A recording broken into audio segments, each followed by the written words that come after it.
খুবই সুন্দর লাগছে। একই সাথে আমি মনে করি যে পেছনে যে ড্রেনটা হয়েছে পানি নিষ্কাশনের, এটাও তোমাদের হাঁটা চলা এবং স্কুলে আসা যাওয়ার ক্ষেত্রে অনেক ভালোভাবে তোমরা যাতায়াত করতে পারবে, সে আশা আমি রাখছি।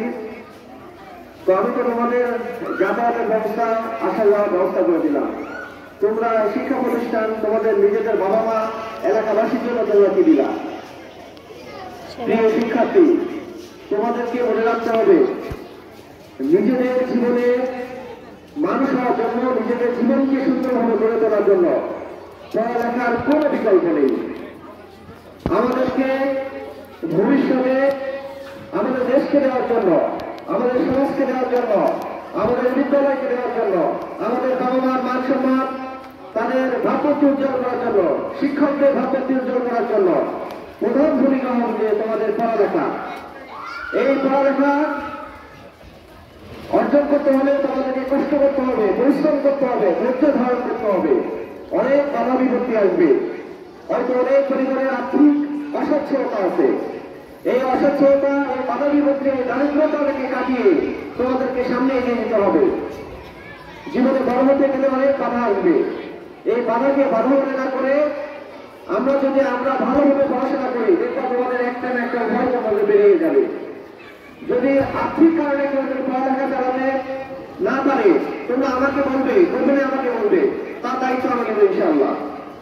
আমি চাই তোমরা ভালোভাবে পড়াশোনা করে মানুষের মতো মানুষ হও, দেশের কল্যাণে এগিয়ে আসো। আমরা যখন স্কুলে পড়ালেখা করেছি প্রাথমিক বিদ্যালয়ে, তোমাদের মতো এত ভালো ভবন, এত ভালো স্কুল আমরা পাই নাই। আমরা পেয়েছিলাম একটা টিনের বেড়ার মধ্যে বৃষ্টি হলে, এরকম বৃষ্টি হলে ওই টিনের যে ছিদ্র আছে এটা দিয়ে পানি ভরতো। তো তোমরা তো এই অবস্থায় নাই, তোমাদের তো একটা ভালো বিল্ডিং আছে, আর পাশে একটা বিল্ডিং এর বিষয় আছে, সেটা আমরা অবশ্যই চেষ্টা করছি তোমাদের এই পাশের ভবনটা যাতে আমরা করে দিতে পারি ইনশাআল্লাহ। আমরা চেষ্টা চালাচ্ছি যাতে গুরুত্ব দিতে পারি। প্রিয় শিক্ষার্থীবৃন্দ,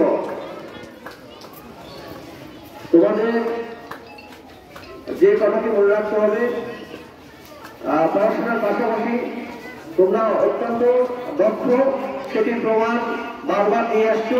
এই ধারা অব্যাহত রাখতে হবে।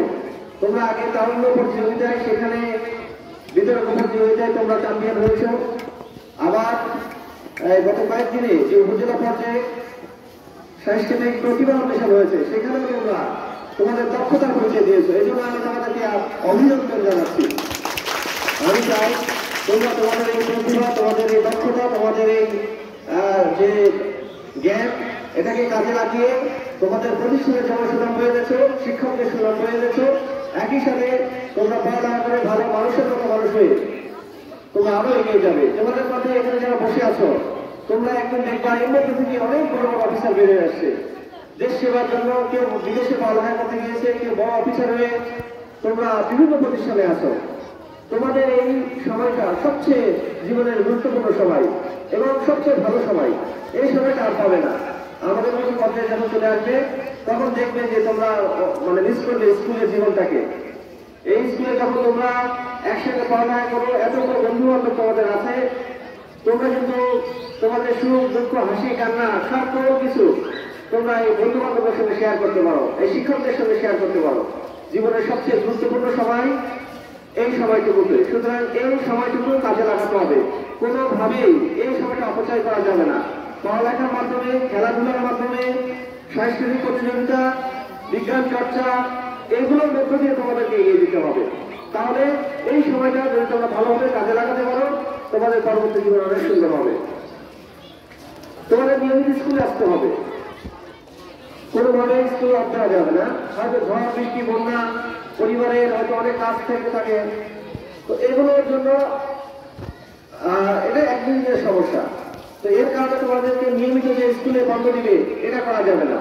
নিয়মিত তুমি স্কুলে আসো, তুমি শিখতে পারবে, তোমার জীবনে এই সময়টা অনেক কাজে লাগবে।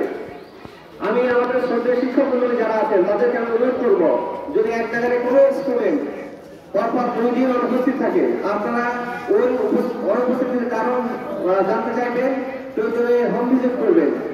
এবং কি কারণে আসতে পারে না তার গার্জিয়ানকে দেখে জিজ্ঞাসা করবেন এবং যাতে তৃতীয় দিনে মিস না হয় এবং স্কুলে আসে সে বিষয়ে অনুরোধ করবেন এবং তার সাথে ব্যবস্থাপনা করবেন। পাঠন করালে আমার কিছু ধারণা আছে, আমি কিছু ধারণা দিতে চাই। আপনার একটা শ্রেণীতে যদি আমি ক্লাস 6 এর কথা বলি বা 7 এর কথা বলি, আপনার ক্লাস 7 এ হয়তো অনেকে ভালো স্টুডেন্ট আছে, আবার একটু মানে যেসব কম মেধাবীও আছে। তো আমি অনুরোধ করবো ভালো স্টুডেন্ট যারা আছে তাদেরকে দিয়ে আপনি 3টা দল গঠন করেন। এই দলের নাম দিতে পারেন পদ্মাবেগটা যমুনা, অথবা বিভিন্ন 3টা ভালো ফুলের নাম অথবা মাছের নাম দিয়ে আপনি করতে পারেন।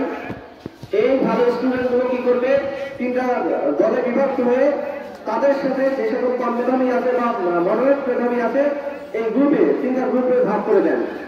ভাগ করে দিয়ে তাদেরকে দায়িত্ব দিয়ে দেন প্রতিদিন তারা যাতে ওই গ্রুপের স্টুডেন্ট গুলা তাদের যে সকল সদস্য আছে 3টা গ্রুপ যদি হয় তাহলে এক এক গ্রুপে 10 জন করে স্টুডেন্ট হলে 330 জন, যদি একটি শ্রেণীতে 30 জন ছাত্র থেকে থাকে তাহলে সেইভাবে প্রতি গ্রুপে ভাগ করে দেন। ওইভাবে 50 জন হলেও ওইভাবে ভাগ করে দেন 3 গ্রুপে।